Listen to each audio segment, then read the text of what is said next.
नमस्कार प्यारे बच्चों, बहुत बहुत स्वागत है आप लोगों का सिंपल एजुकेशन में। दोस्तों, आज की इस वीडियो में हम बात करेंगे कक्षा 10 की सामाजिक विज्ञान की वर्कशीट नंबर 12 के बारे में। ये वर्कशीट 3 अगस्त 2021 की है और इसमें हमें सत्ता की साझेदारी के बारे में बताया गया है।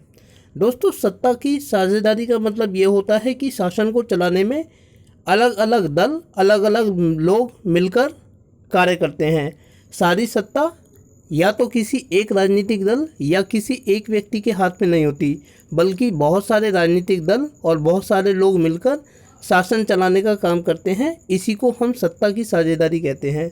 तो सबसे पहले हम देखेंगे कि सत्ता की साझेदारी के बारे में हमें इस वर्कशीट में क्या बताया गया है, और उसके बाद जो सवाल इस वर्कशीट में दिए गए हैं उनके जवाबों को हम लोग जानेंगे।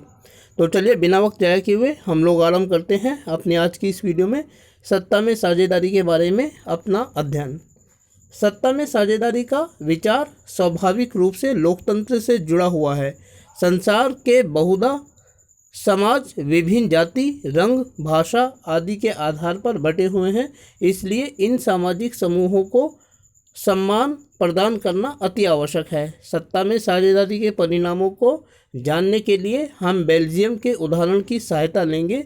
बेल्जियम यूरोप का एक छोटा सा देश है। इसकी आबादी 1 करोड़ से थोड़ी अधिक है। इस छोटे से देश के समाज में जातीय बुनावट बहुत जटिल है। यहाँ की 59% आबादी फ्लेमिंग क्षेत्र में रहती है और डच भाषा बोलती है। लगभग 40% आबादी बेलोनिया क्षेत्र में रहती है और फ्रेंच भाषा बोलती है। राजधानी ब्रुसेल्स में 80% आबादी फ्रेंच भाषी है, जबकि 20% डच भाषी है। अल्पसंख्यक फ्रेंच भाषी लोग तुलनात्मक रूप से ज़्यादा समृद्ध और ताकतवर रहे हैं। बहुत बाद में जाकर आर्थिक विकास और शिक्षा का लाभ पाने वाले डच भाषी लोगों को इस स्थिति से नाराज़गी थी। इसके चलते 1950 से 1960 के दशक में फ्रेंच और डच बोलने वाले समूहों के बीच तनाव बढ़ने लगे। डच भाषी लोग देश में बहुमत में थे, परंतु राजधानी ब्रुसेल्स में अल्पमत में थे। दोस्तों, यहाँ हम फिगर के माध्यम से बेल्जियम में देख सकते हैं। जो पहला चित्र है उसमें यूरोप में बेल्जियम की स्थिति को दिखाया गया है। दूसरे चित्र में हम देख सकते हैं दंड आलेख के रूप में 59% और 40% दिखाया गया है। जो लाल रंग के आयत है उसमें डच लोगों को दिखाया गया है और ब्लू कलर में फ्रेंच भाषियों को दिखाया गया है। इसके अलावा 1% लोग जर्मन स्पीकर्स हैं जो जर्मन भाषा बोलते हैं। इन ब्रुसेल्स फ्रेंच 20% और डच जो है वो 80% है और फ्रेंच 20% है। लेकिन स्थितियों के मामले में, सुविधाओं के मामले में फ्रेंच लोग आगे हैं। 1970 से 93 के बीच बेल्जियम में अपने संविधान में 4 संशोधन सिर्फ इसलिए किए ताकि देश में किसी को बेगानेपन का एहसास ना हो एवं सभी मिलजुल कर रह सके।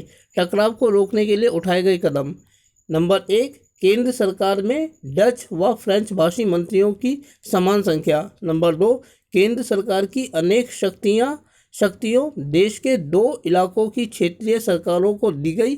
नंबर 3, ब्रुसेल्स में अलग सरकार है, इसमें दोनों समुदायों को समान प्रतिनिधित्व दिया गया है, मतलब फ्रेंच और दूसरा डच।